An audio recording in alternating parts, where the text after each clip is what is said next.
Foxconn plans $500 million component plants in India. Indonesia pauses Australian cattle imports after cows found with LSD.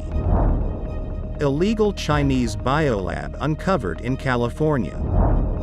Italy minister says joining China's Belt and Road was atrocious decision.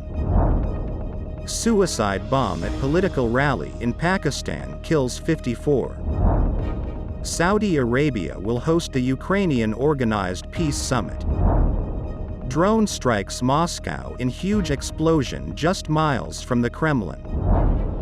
Price of cocoa soars to highest in over a decade.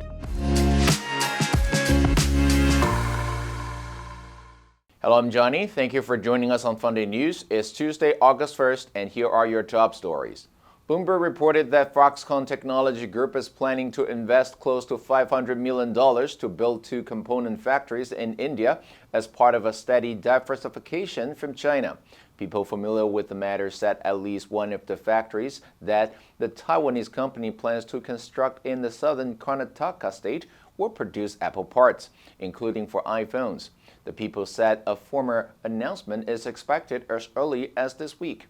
The exact location of these new plants is yet to be decided. State won over Foxconn, the Taiwanese contract manufacturing giant, with Bloomberg said that Foxconn has also signed an initial agreement with the southern Tamil Nadu government to set up a component plant with an investment of $195 million. The state's industries ministry said on Monday that the project planned at Kanchipuram district is likely to generate about 6,000 jobs.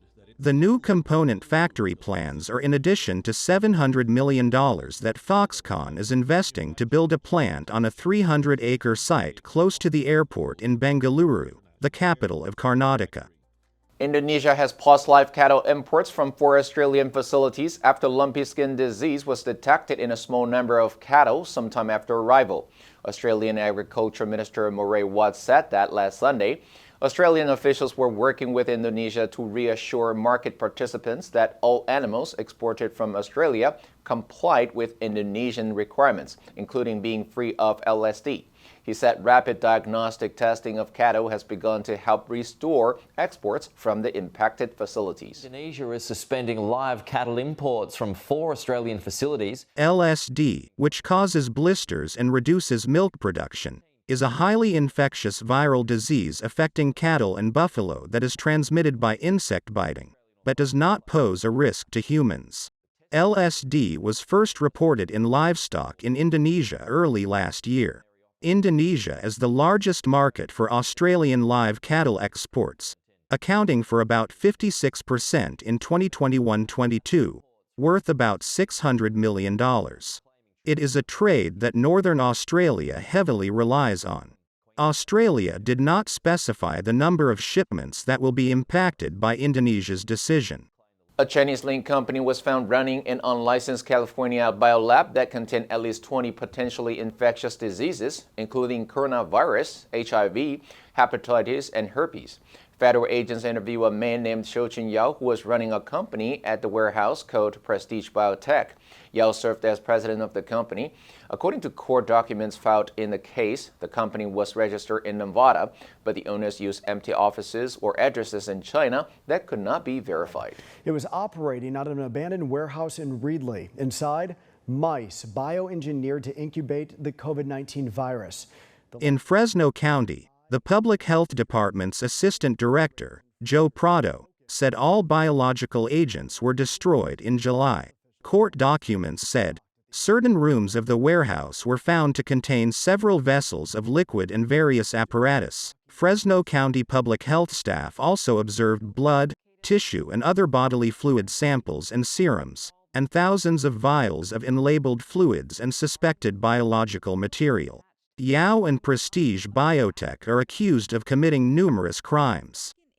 In an interview published on Sunday, Italian Defense Minister Guido Crossetto said Italy made an improvised and atrocious decision when it joined China's Belt and Road Initiative 4 years ago, as it did little to boost exports. Crossetto told the Corriere della Sera newspaper the decision to join the Silk Road was an improvised and atrocious act that multiplied China's exports to Italy but did not have the same effect on Italian exports to China. Il fatto che accadeva era che una nazione, che ha ragione lei, ce la sono le foto computer. The defense minister said, "The issue today is how to walk back from the brie without damaging relations with Beijing. Because it is true that China is a competitor, but it is also a partner." Italian Prime Minister Giorgia Meloni told U.S. broadcaster Fox News in an interview that aired on Sunday, "We'll take a decision before December," adding that the issue required discussions with the Chinese government. After a White House meeting with U.S. President Joe Biden last Thursday, Meloni announced a trip to Beijing in the near future.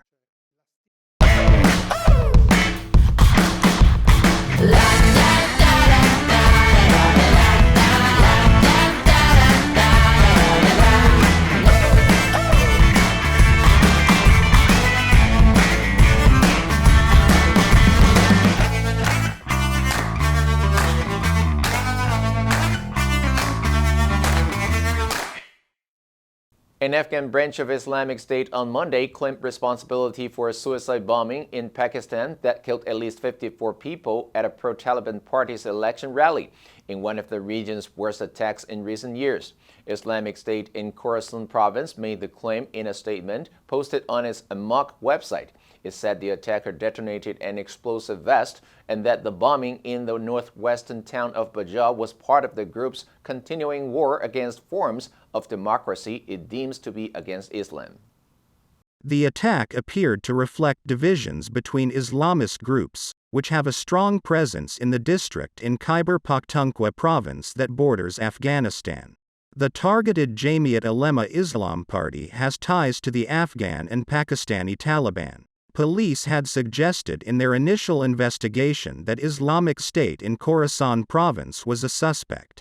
The group is based in neighboring Afghanistan's Nangarhar province and is a rival of the Afghan Taliban and Al-Qaeda. Saudi Arabian officials said last Sunday that the country will host a Ukrainian-organized peace summit in early August to try and find a way to start negotiations over Russia's war on Ukraine. The head of Ukraine's presidential office, Andriy Yermak, said in a statement the Ukrainian peace formula contains 10 fundamental points, the implementation of which will not only ensure peace for Ukraine, but also create mechanisms to counter future conflicts in the world. Saudi officials said the summit will be held in the Red Sea port city of Jeddah, and Russia was not invited. The Wall Street Journal, which first reported on the summit citing diplomats involved in the discussion, said the talks would take place August 5 and 6, with some 30 countries attending. News of the summit comes after U.S. National Security Advisor Jake Sullivan visited the kingdom last Thursday. Experts say hosting such talks have helped raise the profile of Saudi Crown Prince Mohammed bin Salman. The Russian Ministry of Defense accused the Ukrainian government of launching an overnight drone attack against Moscow. A video captured one of the unmanned vehicles hitting a high-rise building and then exploding into a ball of fire. Igor Shushko, who shared the video on Twitter, wrote, "Moscow under attack. A drone can be heard flying into a building, resulting in a massive explosion this morning." He said Moscow City is a very high-end business district just 2.8 miles from the Kremlin. Multiple drone strikes are reported. Following the explosion, the Russian Ministry of Defense said one Ukrainian unmanned aerial vehicle, UAV, was destroyed in the air by air defense forces over the territory of the Odintsovo district of Moscow region.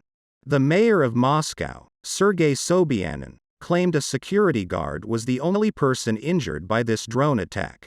In the wake of the attack, Russia enforced a temporary no-fly zone over Moscow, which included blocking arrivals and departures at the capital's Vnukovo airport. Bad news has emerged this week for chocolate lovers. It's going to get more expensive to satisfy your cravings. The cost of wholesale cocoa beans soared to the highest level in more than a decade, and manufacturers are betting prices of the key chocolate ingredient will stay elevated through 2024. That's mainly because production in West Africa, a region that accounts for 2/3 of the world's bean harvest, is faltering. Heavy rains and a rot-causing disease have ravaged crops there, sparking concerns about supply. The world's biggest cocoa producer, Ivory Coast, is expected to see its upcoming harvest shrink by nearly a fifth from last year. In Ghana, the second biggest cocoa producer, output is set to fall below historical averages. As a result, cocoa bean processing has also slumped around the world as factories are struggling to access adequate volumes. That prompted executives from top manufacturers Lindt and Sprüngli AG and Hershey Company to warn this week that further price hikes can't be ruled out. Now let's delve into the news of illegal biolab uncovered in California. Number 1. Infectious. 传染的,感染的,有指通过呼吸. Flu is highly infectious. Number 2. Verify. 核实,查对,核准. Please verify that there is sufficient memory available before loading the program. Number 3. Apparatus.